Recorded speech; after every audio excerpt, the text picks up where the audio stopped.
Håvard Ellefsen is a Norwegian keyboardist. Better known as Mortiis, in the early 1990s he was part of the first incarnation of Emperor, one of the most important bands in the history of Norwegian black metal. In 1992 he took his dark melodies to a new dimension with his solo project, laying the foundations for the style known today as dungeon synth. He is currently active touring all over the world and is working on a new studio album. I'd like to start asking you a bit before of your coming into the scene and becoming a musician. I wanted to know what were some of your early musical fascinations, things that got you into music so much that you wanted to be part of that. Well, my first experience with music, of course, like most other kids my age, was Kiss. Saw them on TV with the makeup and Gene Simmons breathing fire and spitting blood, and I'm like, that's the coolest thing I've seen in my whole life. I was fascinated by the visual aspects, and I experienced Gene Simmons as sort of quite a dark figure, even though, Kiss was quite cartoony, but I didn't realize that until later on, and I don't care, I still love them. So that was my first experience, and moving on from there, I remember I saw, probably around the time of the Number of the Beast album by Iron Maiden, I started seeing some of their posters. Like some older kids in my neighborhood, they apparently were into Iron Maiden or something, and I was in one of those guys' room once, and for the first time in my life, I saw this really cool, like the coolest artwork I'd seen in my life. It was Eddie, You remember that You remember that fucking the Number of the Beast, the 12-inch, the single had slightly different artwork than the album. Yeah, and it's a little more visceral. It's like in the middle of all that fire, and there's blood, and it's got that head in his hands and all that. I remember I saw that, and I think the other poster was I think it was Run to the Hills or something, and I was like, this is so fucking great. And what I didn't realize was I had, for the first time in my life, seen heavy metal artwork,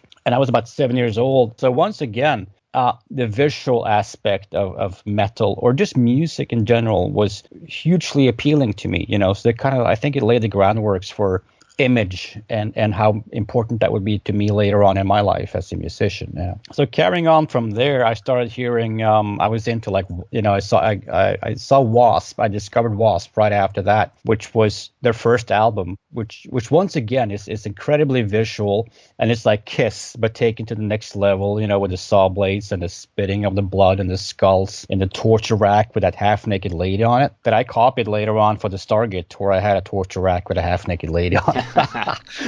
As I stole that and many other things. So that's kind of like that's the story of the 80s for me.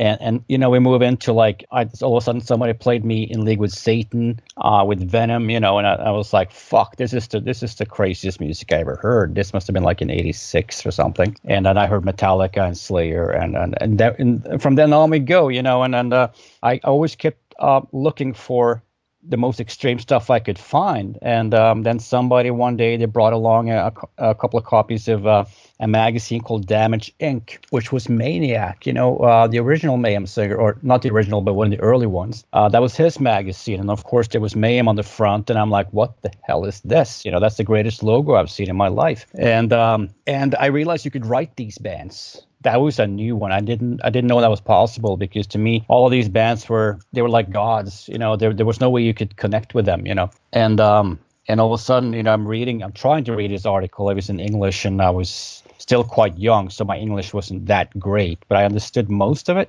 and I understood that you could contact the band, so I wrote my first fan letter to the Mayhem, that classic Mayhem PO box address back in the 80s. And a few weeks later, Euronymous wrote me back, and with a copy of the Death Crush demo. And he was talking about the Mysteriis album even then. And this was like probably at some point in 1989.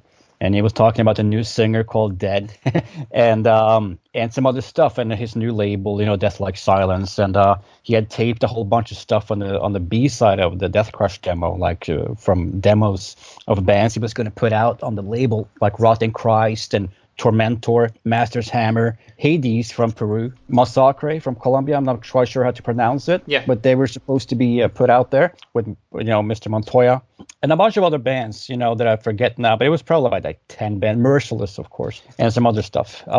So yeah, that very quickly explained that was the 80s. That's how I started and how it developed. So suddenly you were not only witnessing how extreme metal was developing, but also how extreme metal was happening near you, because suddenly there was this band in Norway playing that kind of music that was fascinating you. Yeah.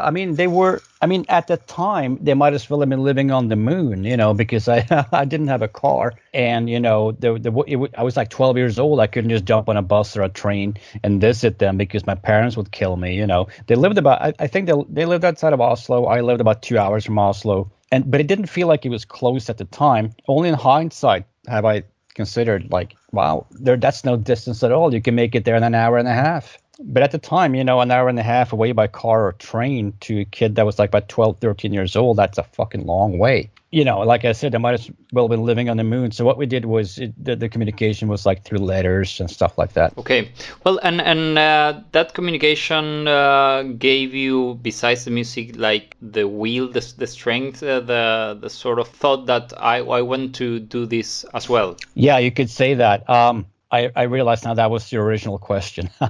When I started discovering demo tapes, I think that's when I started realizing that this is something maybe I could do, because it felt, when you listen to these bands that are already putting out albums, like, my favorite bands in the 80s were stuff like Anthrax and Possessed and Creator and Celtic Frost and stuff like that. And to me, it just felt like there's no way I could do stuff like this. I loved it, but it was so far away from my ambition that for the longest time, I just remained a fan. I didn't think that I was going to be able to create music on an instrument, because I didn't really play any instruments or anything. But, once I started discovering demo bands, it was like, wow, maybe I could be a part of this, So I actually was thinking about starting a fan scene back in 1989.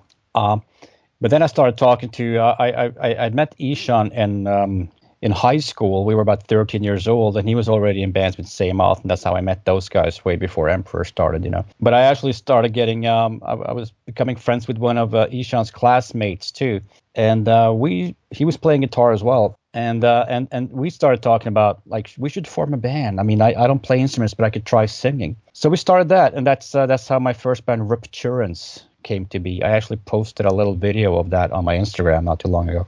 So we were doing that, and I don't know if we started in 89 or if we started in early 1990 maybe. But definitely getting in touch with bands like Mayhem and some other bands that were doing demos and starting to get all these demo tapes in the mail. It was definitely a catalyst for me to think that, well, shit, this is something that maybe I could do as well, and become a deeper part of the whole underground movement, Yeah, well, and by 91, 91 it was, you were already with the rest of the guys putting Emperor together and finally getting to meet the guys in Mayhem, right? Well, the first time I met, you're correct about 91. That was, in 91 was when I joined Emperor. It wasn't called Emperor at the time.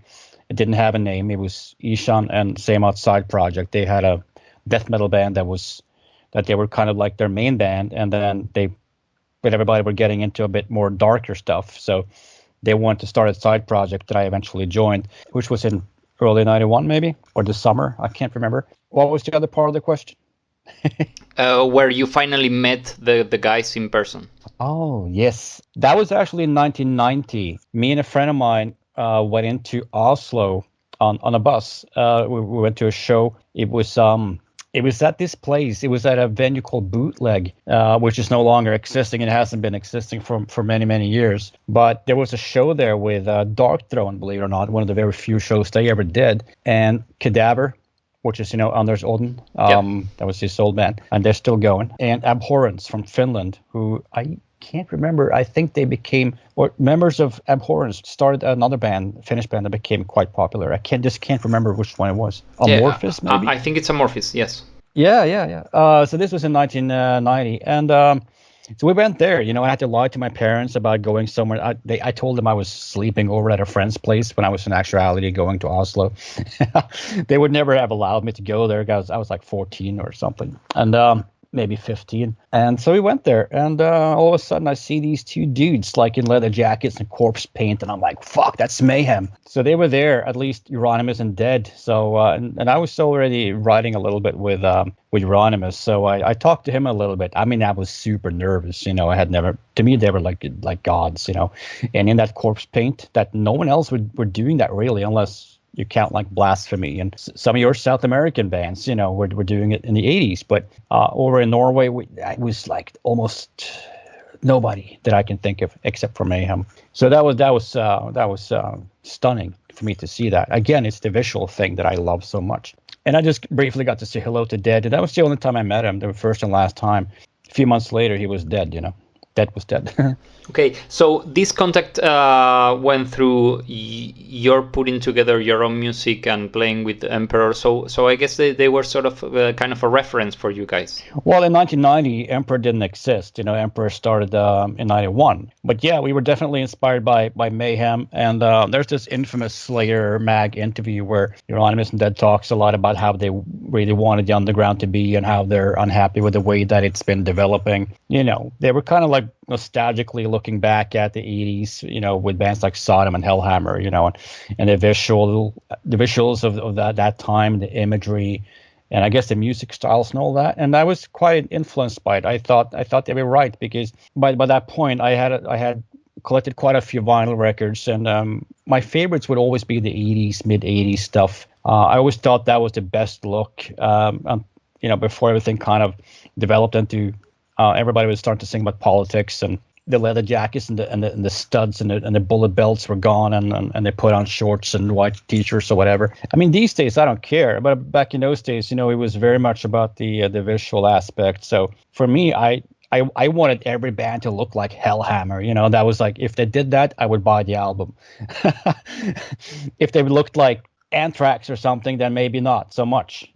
No disrespect to Anthrax, but I was a 15-year-old kid, and I was just going with, I was listening with my eyes, if you know what I mean. But yeah, that was the way I was back then. So you eventually got to be friends with the Euronymous. So as you mentioned before, he from the very start of your communications was mentioning this idea of the Mysteriis Dom Sathanas as the album that was happening eventually. Yeah. So I wanted to know if you guys ever discussed the progress of the album once the recording was finally happening, like in 92, 93, I think it was. And what were the perspectives that you got from him? To be honest, I never really discussed the progress of that record with him. Don't know why. The things that the way I got to know him was actually towards the very end of his life, was when I got to know him better, when a lot of that stuff was happening, and he was he knew that there was problems with Varg and all that. So we connected more over the fact that my girlfriend, who became my girlfriend at the time, Ilsa, was being sort of smuggled into Norway because she had to run away from home, and Euronymous was helping her find a place to stay, and he called me, and I was helping out with that. That was when I was really kind of communicating with him way more. Didn't really talk to him much about the album, to be quite honest with you, except for that letter and probably a couple of other letters where he said he was almost done. But I think that was probably something he said all the time, and then it took a long time. So I have to admit that I didn't really discuss the album with him that much. Okay, so the news that you got from the band doing the album was like, I guess at the time, these rough mixes that were circulating, and everyone was like sort of into that, was listening to those tapes. Yeah, there was, of course, this is like 30 plus years ago, so of course my memories are a bit vague, but there was a tape out there, and I did not get it from Euronymous directly. I can't remember where I got it from, but I did have a copy of this sort of I don't know if it was an advanced tape or a rough mix, but from what I remember, it didn't have vocals on it. So I guess it must have been from a time where they just weren't sure what to do with the vocals, because of course after Dead passed away, you had Kulturkulus, from Sarpsborg, who was a vocalist in the band for a short time. He was there when they opened Helvete, and for a few months, and then something happened where I think they had a falling out, so he left the band. And I'm really not sure what happened in between. I guess they must have really looked for a vocalist while they were recording the album, because there was this tape that I'm really sure it was instrumental. there were no vocals. And of course, then after a while, we heard there's rumors that Atila from Tormentor was doing the vocals.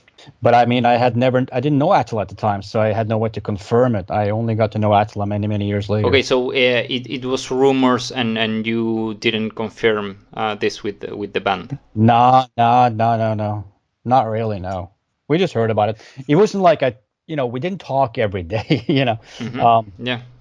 It was letters now and then, and a lot of times he would focus on other releases on Death Like Silence, like all of Euronymous' plans for the label. Like all of a sudden, finally the Merciless album was put out, and I was distributing that. I remember I kept buying, I bought like a bunch of copies from him and sold to my friends in my town and all that. So I was like a small distributor for him. And same with Burzum. Some of the other stuff that came out, the reissue of Death Crush, with the red sleeve instead of pink, and maybe the Abruptum one and some other stuff. So we also talked business in a sense, where I would buy stuff from him and sell to my little sort of clientele, so to speak. Okay, so when you finally got to listen to the album, it was when it was released properly after everything that happened. Yeah, that was when I heard the final version of it. And what we had to do, Voices of Wonder became the ones to release it. I'm not exactly sure if Euronymous cut a deal with them before he died, or if they somehow, in some strange way, got the rights after he died. But all of a sudden, we found out that if we could pre-order the album, which we did, and we probably pre-ordered that in '93, maybe even '92, which was when Euronymous was still alive, and it took forever to get the copy. I got it as soon as it was released, but I don't think that was until maybe late '93 or even early '94. And yeah, that was the first time I heard it. I mean, properly mixed and everything. And I thought it was absolutely fantastic. Nobody had ever played guitar like that before that I had ever heard, that sort of dissonant kind of riffing and all that, and that incredibly technical drumming. But I think the standout element was, even though the guitars and the drums are incredible, the vocals. I don't think anybody expected the vocals. They're like theatrical. You know what I mean? They're very dramatic and dynamic and expressive. So we were like, wow, because we heard it was going to be Atila from Tormentor, and we'd all listened to the couple of Tormentor album demos a lot. But he sings differently on those. It's not the same as on the Mysteriis. So we were like, whoa, my God, it was almost like it was challenging because, when you're that young, you're a little bit narrow-minded and you kind of want things to be a certain way. So it was almost like it was challenging. It actually kind of forced us to expand our views on music, But looking back, I mean, it's for me, it's the most important black metal release that came at that point. And I say that with all due respect to Dark Throne and even to some of the Burzum records. You can say what you want about Varg, but the music is what it is. And some of the Swedish stuff, and of course some of the classics like Sarcophago and all that. But that record just kind of stands out because I think it's a very brave album too, because it doesn't really follow all of the, I guess, preconceived rules of black metal or atmospheric music or whatever. So it still holds up as a really fucking great record to me. Yeah, and something that I wanted to know, and that you mentioned briefly, this Atila involvement.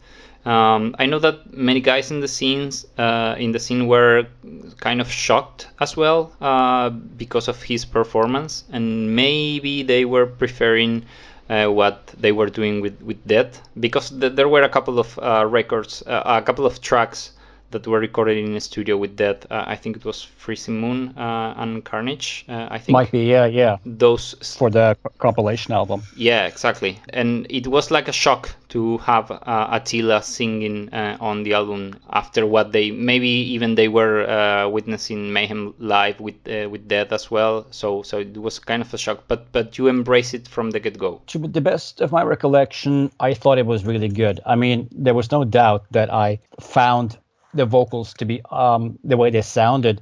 I don't know if I had any expectations. I suppose I just sort of expected to sound like, like a black metal vocalist. And then it did, but it was so much more than that. It was all that theater and drama and build-ups and the dynamics, which he does so well to this day. I don't know if anybody was shocked, to put it that way. I can't remember anyone saying like, wow, this, I don't know if I like it. As I remember it, everybody loved the record. which is very, it's a nice thing, because I think it proved early on that a lot of black metal people are actually quite open-minded people, and I think that's been proven when you see how a lot of these, especially Norwegian black metal bands, developed into, embracing very different styles down the road. So we were more open-minded than you would think, but it's definitely true to say that it was unexpected. I don't know if shocked is the right word. I don't know. At least I didn't feel shocked. I just remember I guess surprised is probably a better word, but instantly really liked it.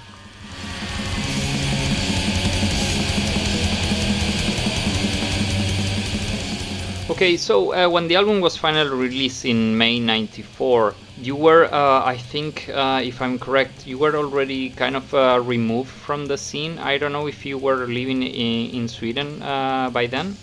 Yeah, I moved in January of '94. I moved to Sweden, and I think I started drifting away from the scene probably around '95. I didn't leave it overnight. It was just that I kind of stopped feeling enthusiastic about it. I kind of lost interest in it in a way, because black metal, when we started out with it was very unique and new, and I thought it was interesting. I thought like every release that came out, like all the Dark Throne, Immortal, Enslaved, and Mayhem, everything kind of had its own sound, and there were all these cool bands in Eastern Europe and South America, and we discovered, and it was very exciting and fun for a while.